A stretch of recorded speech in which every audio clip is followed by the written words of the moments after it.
ఇంకొకటి హైదరాబాద్ నగరంలో మా ఎదురుగా అక్కడ టీ స్టాల్లో పెట్టిన ఆయన దాదాపు 10 రోజులు హాస్పిటల్లో ఉన్నాడు. డెంగ్యూ వచ్చిందంట. ఈ దోమలను అవాయిడ్ చేయాలి. ఆయన ఆల్మోస్ట్ నాకంటే పెద్దవాడు, 64 ఇయర్స్ ఉంటాయి. ఈ డెంగ్యూ అనేది వస్తే జాయింట్ పెయిన్స్, తర్వాత డిస్కంఫర్ట్ ఉంటుంది. అయితే ఒక్కటి మనకు ఎటువంటి కమ్యూనికబుల్ డిసీజెస్ అంటే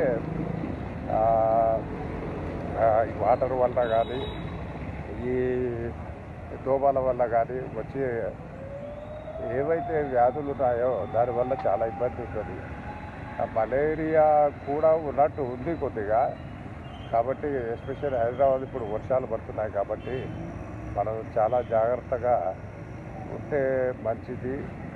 అది ఎస్పెషల్లీ నేను ఎక్కువగా సీనియర్స్కు అడ్వైజ్ చేస్తాను. ఎందుకంటే యూత్ అంటే వాళ్ళకు మెడికేషన్ ఇస్తే తొందరగా కోలుకునే శక్తి ఉంటుంది. కానీ సీనియర్ సిటిజన్స్కి ఉండదు.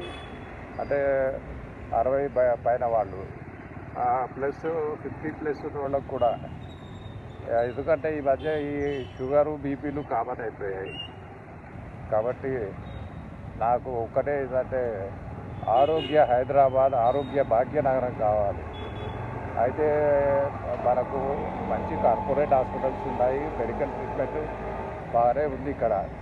కానీ 6 నెలలకు, సంవత్సరానికి పోయి హాస్పిటల్లో ఉండాలంటే కూడా ఒక్కొక్కసారి ఇబ్బందికరంగా ఉంటుంది. కాబట్టి అందరం ఆలోచించుకోవాలి.